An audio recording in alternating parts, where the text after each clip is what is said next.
Okay, after last week, there was some energy for continuing to do these by videos, which you can use. You don't have to come at 5 o'clock during World Fest and things like that. So here's another one. This is going to look at the next sort of section, which is the coming and consequences of the Civil War. One thing, as we move into some of these, and as you do your exam prep, it's important to know that when you did a period test, you basically did the chapters you just did.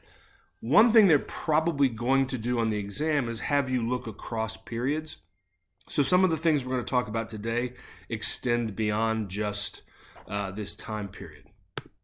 So the main focus on this period is obviously the causes of the Civil War. Causation essays are very popular. It was slavery. The states' rights things. I think Sean Willents called it master race democracy in the South. That this was a democracy that was based on white supremacy, and that was fundamentally being challenged by the fact that there were just a lot more Northerners.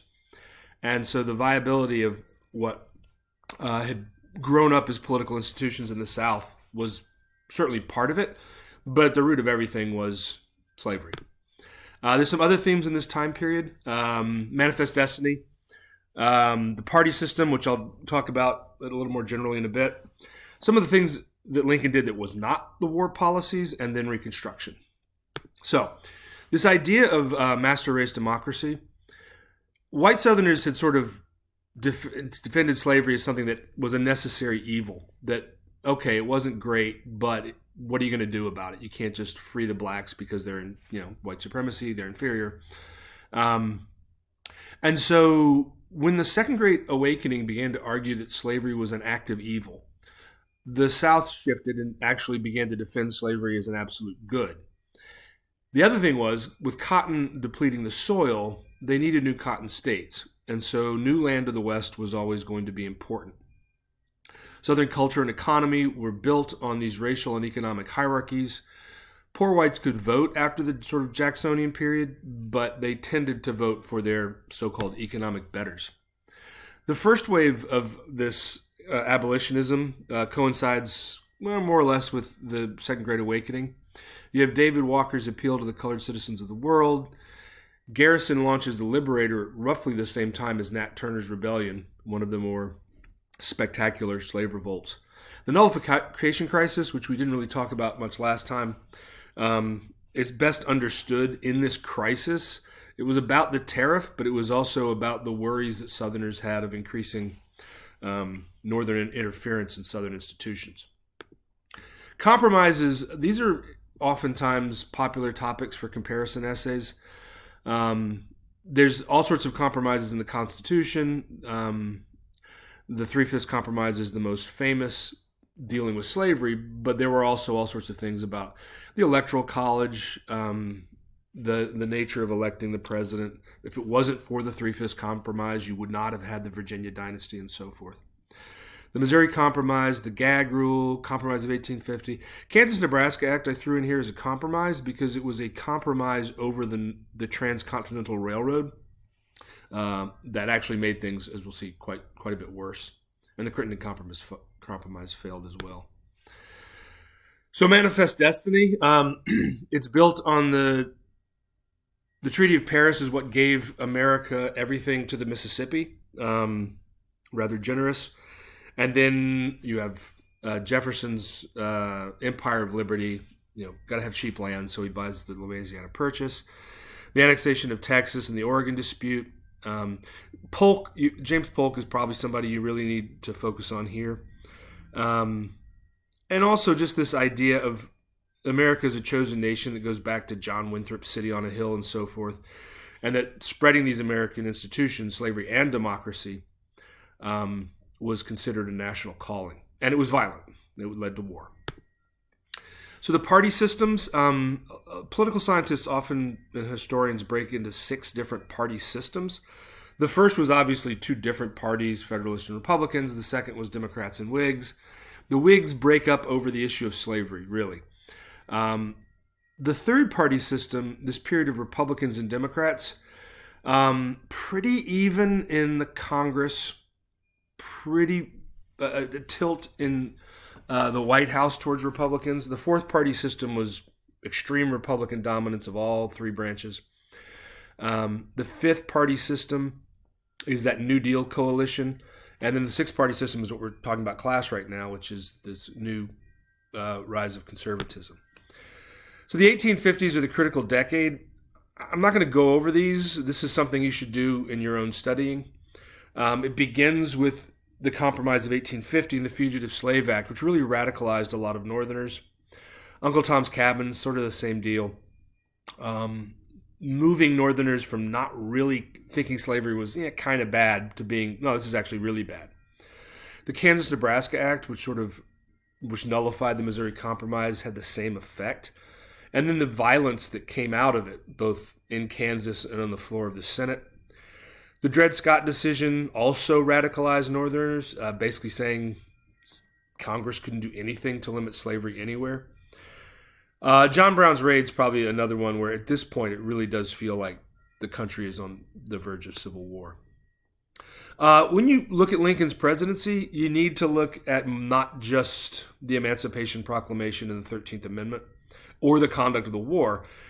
Because the Southern Democrats had seceded, the Republicans were able to do a lot of these sort of old Whig-style politics. Lincoln had been a Whig and so forth. A national bank, internal improvements, which today we call infrastructure, like the Transcontinental Railroad, Homestead Act to create small farms in the West as opposed to plantations.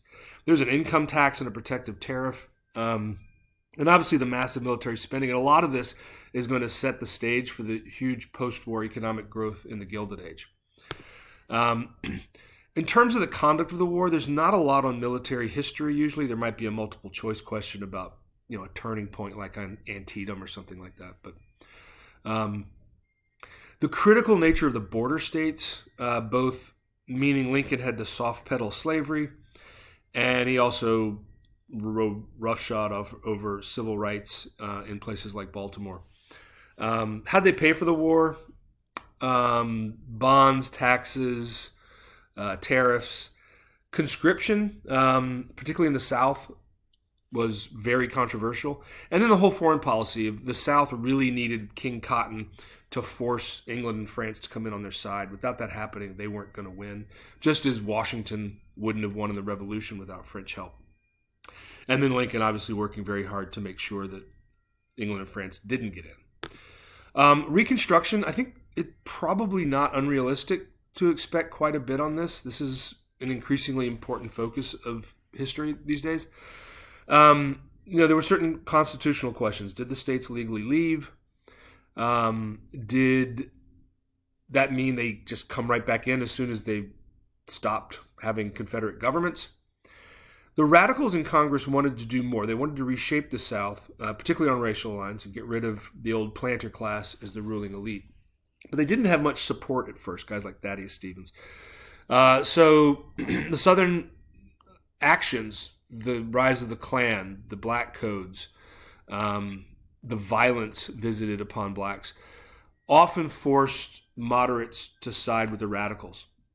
You have the first welfare agency, the Freedmen's Bureau, and there was short-lived success during this time period of protecting black civil rights. Not universally. You have things like the Colfax Massacre and riots in Memphis that killed a lot of black civic leaders. But you do have black members of Congress, 2 black senators, and the 14th Amendment, which it won't work at first for the first 80 years of its existence, 100 years of its existence. But the 14th Amendment dramatically has reshaped the country today. And basically, the story of Reconstruction is how the white so-called Redeemer South outlasted the North's will to change the South. And by the time the Compromise of 1877 came about to give Rutherford B. Hayes the presidency, there was really no other thing to do but they were just abandoned. And so it would take another 100 years, 90 years, until a lot of the promise of Reconstruction was fulfilled, but there was also a lot of the tools that lets the civil rights movement be successful are present or created in the Reconstruction era. And so, for instance, on the AP exam, you might be asked to compare Reconstruction to the civil rights movement. Or you might be asked to compare the collapse of the Federalists to the collapse of the Whigs. You never really know. But one thing as you're doing, as you're starting to prepare for the exam, is you really should start thinking outside of these periods, or rather connecting things within these periods. So making a timeline of immigration. Who came when? When did the Irish and the Germans come? That wasn't something we talked about, but that would be in the 1840s and 50s. When did the so-called new immigrants really show up? When did America start shutting the door to immigrants? That's something you can look at from, all the way to colonial America until quite recently. We did the party systems and some other things. So start thinking about how you're going to connect things across time periods. That is definitely coming. I will make another one of these videos next week for the Gilded Age, which is another period which can be kind of hard to structure in your studying. I'm not going to do the 20th century. We've done that mostly, since Winter Long Weekend, and hopefully that's more fresh and obviously more relevant as well. All right, hope this helped, and I will make another video next week. Bye.